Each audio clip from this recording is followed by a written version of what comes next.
You want to come up here, babe? You want to sit with me? Got puppies. Got a drink. If you guys have never tried the Dr. Pepper cream soda, 0 sugar, you have to. All right, so when I was trying to come up with some ideas of some videos that I've never made before or something that I just haven't done in a long time that I thought would be fun. Obviously, when you're pre-planning videos, when you're trying to plan what to post, when you're on vacation, so you can actually take a break from work, sit-down videos are the easiest to come by because you just get to sit down and talk, and you guys know in the end, this is my favorite thing to do anyways. But today's video is going to be a little bit different because I came up with a list, and I'm telling you, it was probably about 2 in the morning one night when I couldn't sleep, of things that you guys don't know about me, things I've never talked about before. Now, there might be a couple, 2 or 3 that maybe I've briefly mentioned, but the rest of them I know I've never ever talked about before. I don't think one of them's kind of embarrassing, but yeah, there's a lot of them that are kind of embarrassing. So my mom's not allowed to watch this video and Ken is not allowed to watch this video. So both of you two, goodbye. One thing you don't know about me. So 2 of the earliest memories that I can remember both revolve living in a house. We grew up on a street called Northover in Toledo. I went to Jackman Elementary School in Toledo and I went to Whitmer High School, okay? I think we moved in there when I was halfway through kindergarten because I actually went to McGregor first, then went to Jackman. And I'm pretty sure we lived there until I was in college. First of all, the garage was one of those that had like a pole in the center because it was a bi-level house and my sister and I's bedrooms were like above the garage. We used to play Xanadu all the time. So if you're not as old as me, you're probably like, what the hell is Xanadu? Xanadu is a movie with Olivia Newton-John, and majority of the movie took place in a roller skating rink, and we would play the Xanadu song over and over and over, and we would just roller skate and hold onto the pole. The amount of times that this camera just shuts off right in the middle of me filming makes me so mad. Anyways, we play Xanadu, swing around the pole. We also played Kids Incorporated. If you know what that is, it was a TV show, and I used to use, do you guys remember the boom boxes? And you would take cassette tapes and you could record music from the radio. Well, I would record the music from the TV show. I would literally wait until the show came on TV because you didn't have DVR or any of that kind of stuff, right?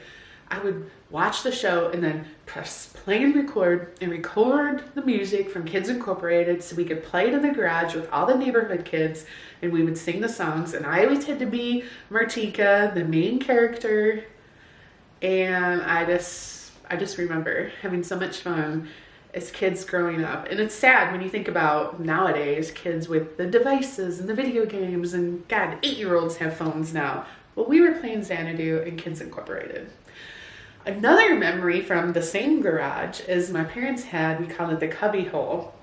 And it was this hole that like, you got to it from the garage, but it was actually like the space of the steps that went down to our basement.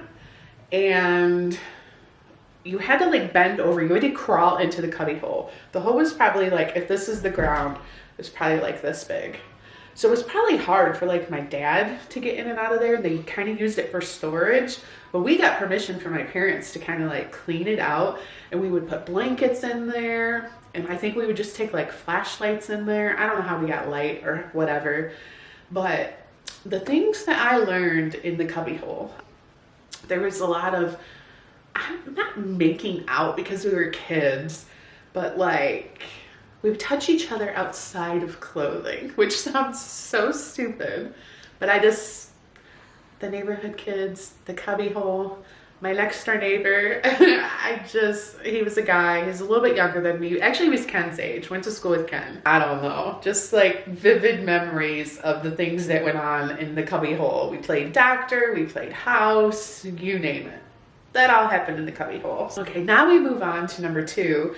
Some scars from my childhood that I still think of once in a while today. One of them involves my eyebrows, which maybe I can find a photo from my childhood or my teenage years, and I'll put it on the screen. I had the bushiest eyebrows. I would give anything to have those eyebrows like today. They're just so bushy and full. We were in, I think it was home ec class in high school, or maybe it was junior high, because we had these girls from the you could take cosmetology in high school. So those were the girls that learned how to do like hair and stuff. They were over at the vocational building is what they called it. Well, they came into our classroom, our home ec classroom, and I was actually in there with one of my best friends who's always been beautiful, still beautiful today. Her name's Ginny. She goes by Jen, but we've been best friends since like 7th grade, okay? She lives in another state now, but we still keep in touch. These girls were going around the room and looking at everybody. This would never happen today, by the way. But looking at everybody and giving them tips on their hair, their makeup, their clothes, just what they could do to make themselves look better. And one of the girls, when it came to my turn, she told me that I needed to do something with my eyebrows, that they were the most prominent feature on my face. They kind of were overbearing, that's all you could see when you looked at my face was my eyebrows. And I just remember for years and years and years being so sensitive over my stinking eyebrows because of that class, and how wrong it was. The only reason why I bring up my friend is I remember when it came to her, they had said, "Oh, honey," or whatever, "you look perfect, your makeup's perfect, your hair's perfect, love the outfit, love everything." So here we're best friends, and when the class ended, maybe when we went home or whatever the case was, my feelings were so hurt, and I wanted to be able to talk about it with my best friend, but I felt like I couldn't because she wouldn't understand, because they basically told her that she was perfect, which probably in a sense, I'm sure back then probably bothered me even more. Okay, my best friend's perfect, but I have these bushy eyebrows that I need to do something with. And then another scar from my childhood is, I believe I was in junior high. I lived down the street from an elementary school, and there was a boy that I just had a crush on. I always had a crush on boys, which is coming up number 3 here. This boy that I had a crush on, Ryan, I don't remember who he was with. He was with a friend, but we made this plan that we were going to meet down at the elementary school, and it was pretty much so we could kiss. We needed to kiss for the first time. We were boyfriend, girlfriend, needed to make an appointment. We're going to kiss. And after that night happened, the very next day, he had his friend tell me that he didn't want to date me because I kissed like a frog. And all through my whole life, it always thought would pop up in my head that I would be kissing someone and think, do I kiss like a frog? That really affected me for a long time. So maybe you guys can take some lessons away from this. If you're younger and you're watching this, of what not to do. You know what I mean? But number 3, going back to the boy crushes. I was boy crazy. Pretty much, I can remember probably since 4th grade on. I always had to have a boy that I liked. Someone that I could giggle and talk to my friends about, write their name on my papers and in hearts, and just always had to have somebody that I liked. If I got dumped or broke up with someone a week later, there was someone new that I decided to like. Well, I remember in 4th grade, I had my first kiss. His name was Chad. And I feel like, I don't know where 4th grade first kiss, where that lands into the typical first age for someone's first kiss. It was just a peck kiss. It wasn't a make-out kiss. I remember the story with Chad. We went to Ohio State in Toledo, and it was an after school, say it was on a Thursday. Everybody go to Ohio State from 4 to 6:30. Parents drop you off, pick you up, yada yada. I couldn't wait to get to Ohio State because we had kissed, I don't even remember where or when, but I wanted to couple skate. They always had this time frame during skating where you could couple skate. And I was I know Chad is going to ask me. We kissed, right? He's my boyfriend now. And instead, he asked Janet to couple skate. And It broke my heart. I still remember to this day that the song, and I don't remember who wrote it. I guess I could have Googled it, but Don't It Make My Brown Eyes Blue. Do you remember that song? Not like I hear that song ever today on the radio or whatnot, but I just vividly remember that song and my heart being so broken because he asked Janet to couple skate instead of me. Number 4. You know, before I became a YouTuber, which was kind of all by accident, and I've talked about that story many times before. I think you could Google, or not Google, go to my YouTube channel and search my YouTube story. I tell like how I started, why I started, all that good stuff. Before YouTube, I always had a blog for the longest time. I guess you could say I was in that time frame, that era of being a mommy blogger. But my blog never like took off. It probably never got to the point where maybe like 100 people a day visited it and read it, if even. I can't remember the numbers, so I'm kind of making it up. But it never became really all that popular. But I did end up meeting some good friends, and there's through having a blog. First of all, some blog names that I used to have. Pink Dreams was when I had 3 boys and I wanted to have a baby girl so badly. I would blog about that. I had one called Pieces of Me, which is after the Ashley Simpson song. I know there were more, but I can't remember. I used to buy all these like domain names because I just wanted to change the name of my blog all the time. And then eventually Our Family Nest became my blog. That was when I was pregnant with Chase, and I just would blog about my life and share pictures of the kids, and we'd have all these cute little graphics that we would like decorate these pages. So it wasn't really just a blog, it was also like a website.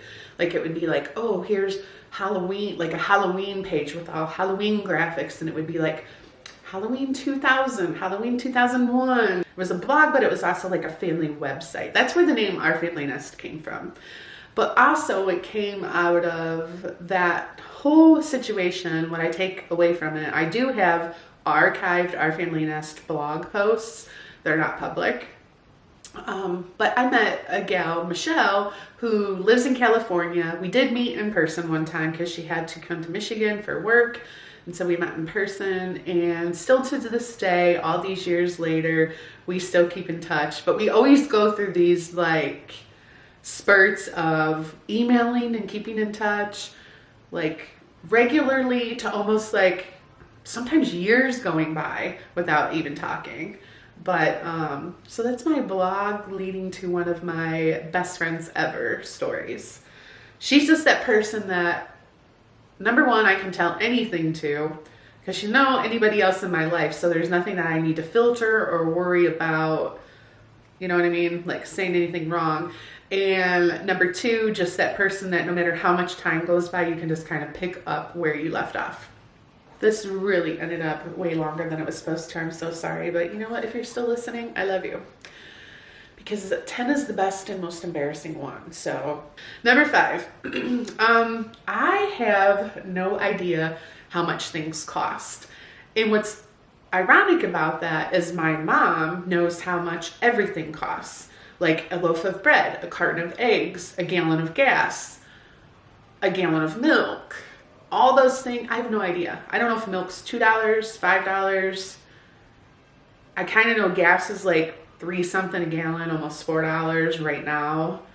But like, I'm not the person, I'm driving down the road, oh gosh, I better not get gas here. It's $4.25 a gallon when here it's only $3.75. Like, I don't know. If I need gas, I get gas. Same thing if I need milk, if I need eggs, if I need bread, I just buy like whatever. Now I do know like all my groceries together, when I grocery shop for like the week, like, oh wow, I spent $300. That's a lot. You know, I used to only spend $200 or $250. Or if I fill my gas tank, I know, wow, it costs $80 to fill my gas tank, with 5 years ago, it only costs $40. Like, I know those kind of numbers, but I do not have the brain capacity to understand or remember how much things are. I'm just that person when I grocery shop. I'm like, oh, this is on sale because it's got a stupid sale tag, which is all just a ploy to get you to buy the stuff because you think it's cheap because it's on sale. But just a weird thing about me, I don't know how much things cost. I'm terrible with that. Okay, number 6. This is one that I feel like I've probably talked about a little bit before. I fell in love with Ken for the first time, what I thought was love, when I was in 6th grade and he was in 4th grade. My neighbor that I mentioned earlier was in the same grade as Ken, and he had brought home his yearbook, or I brought mine home, whatever, we were flipping through the yearbook. And I think it was his 4th grade class. I was like, oh my God, who's that? And it was this picture of Ken that I just so fell in love with. He had this like white sweater on. His hair, it was blonde hair, parted on the side, kind of feathered so nicely. And I just thought he was so cute. I remember telling my neighbor, like, who is that? Like, I need to meet him. And I'm sure it was probably ridiculous. Like, come on, you're in 6th grade. Why would you date a 4th grader? Like, that did not happen. But I didn't care. I thought he was so cute.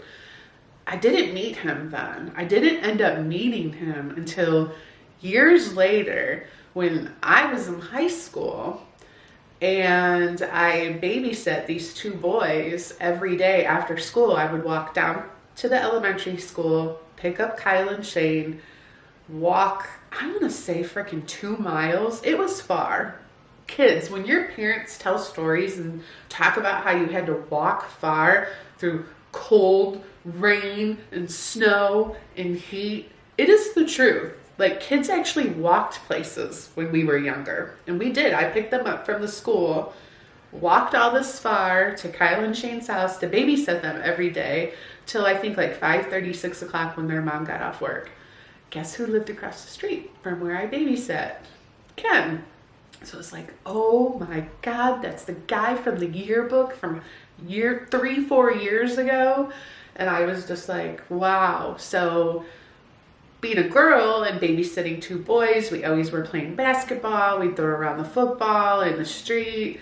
And that's when I got to know Ken for the first time. And he would kind of like sneak over once in a while. Like if I would babysit them on the weekend, like if the parents like went out on a date night or whatever, I would sometimes come on like a Saturday night. I'd get the kids to bed. It'd be like maybe, I don't know, 9 o'clock or whatever.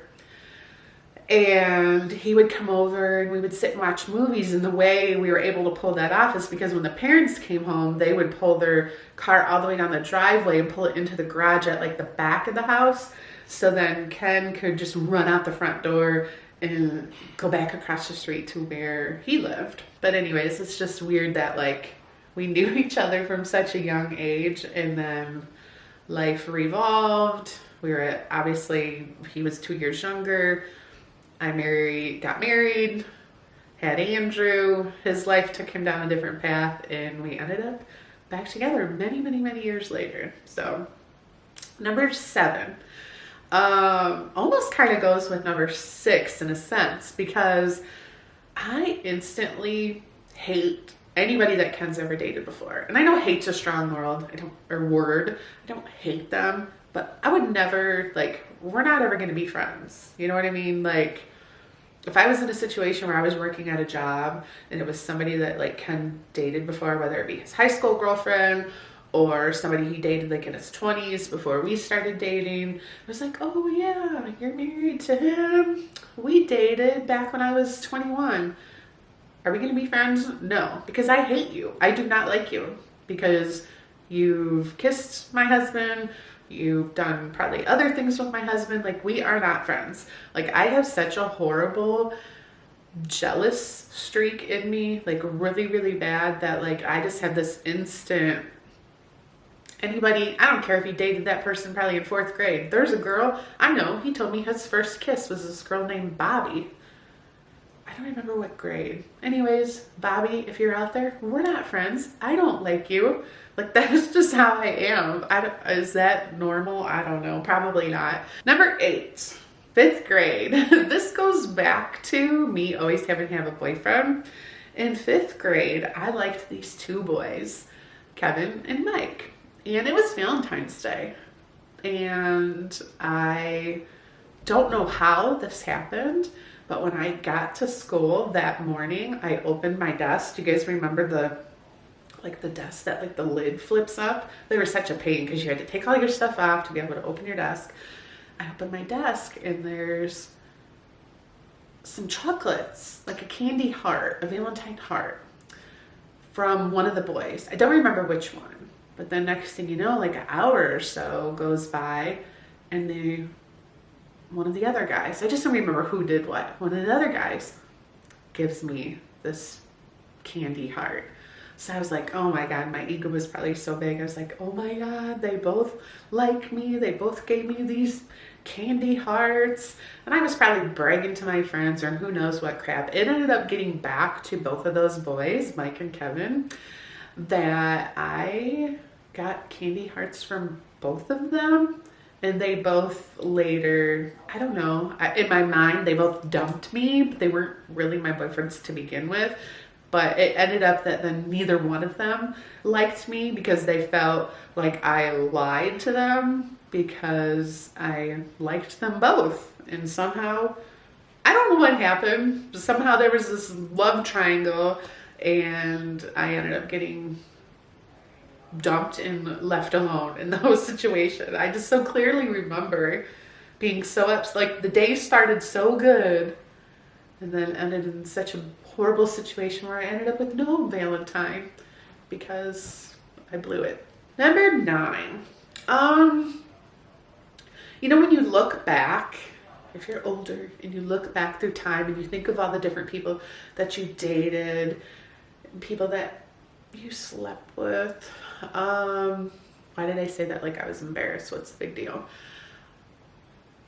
Do you ever go through and you think like, wow, like he ended up still being really good looking. He ended up not being very good looking, etc., etc. Like as you get older, and because of Facebook and social media and whatever, you get to see pictures of what people look like even after you date them. And who knows, one of my ex-boyfriends has maybe looked me up and seen and be like, ooh, thank God I didn't end up with her. Like that's okay. I don't care.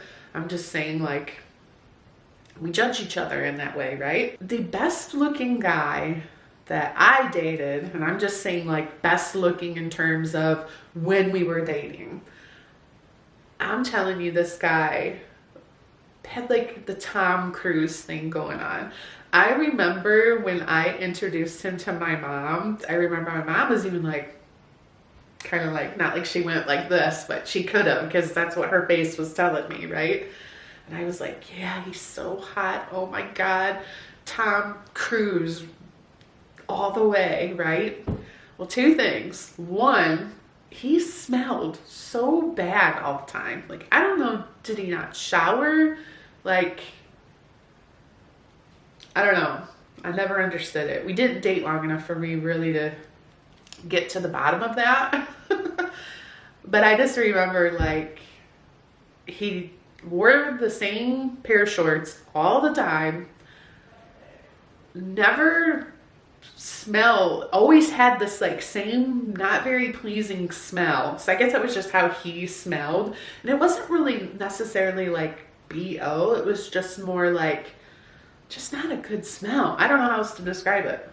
Also, many, many years later, when I was just, I don't know, looking people up out of boredom, he ended up getting married and divorced, has a little girl, darling as ever. She's probably much older now, but I want to say when I looked him up at the time, probably, I don't know, 10 years ago even, I don't know. Anyways, he ended up not being attractive at all. How does that happen? How does someone when they're in their 20s so hot and then end up like, boy, you did not age well at all.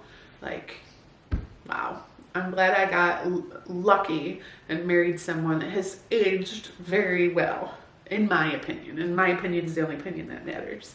I just realized that's really not something about me. I don't know. I guess it kind of is, but isn't. It's more of a topic of, have you ever looked up your exes and thought, thank God I didn't stay with him? Anyways, number 10. All right, this goes way back to my childhood. As a child, I had to get braces. I was pretty young, definitely still in elementary school, so maybe like 5th grade. I don't know. I'm trying to picture the school pictures wearing braces. Anyways, I only had them on for a year or so. The reason I had to have braces is because I sucked my thumb. And I was never really a thumb sucker. Like, I didn't suck on it, but I would just put it in my mouth. Well, that is enough for it to affect your teeth, especially when, again, you're growing, your teeth are shifting and moving.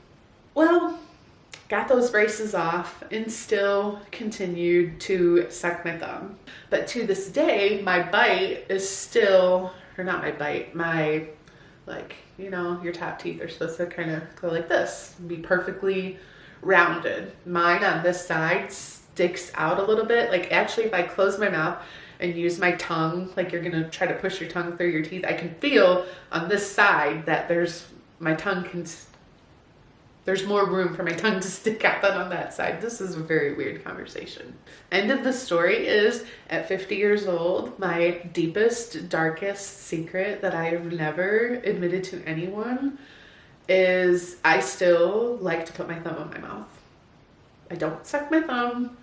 I don't do it all the time. I don't do it every night, but I will find, especially if I'm watching like a scary movie, I could be like this, and I'm like,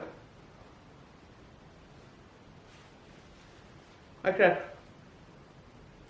And I'll catch myself and I'll be like, what am I doing? That is my habit that still exists to this day. I don't know what that says about me other than I'm never gonna have perfect teeth and I don't care. I don't know why I do it. It doesn't do anything for me. I just catch myself doing it sometimes. If anybody else does that, thumb suckers unite. I don't know what else to say. How do I follow up that? Admitting my deepest, darkest secret that I've never shared with anyone. I've never even discussed this with my husband. That's why he's not allowed to watch this video. So if he's watching it, he better never say anything to me about this, because you are not to be watching this video.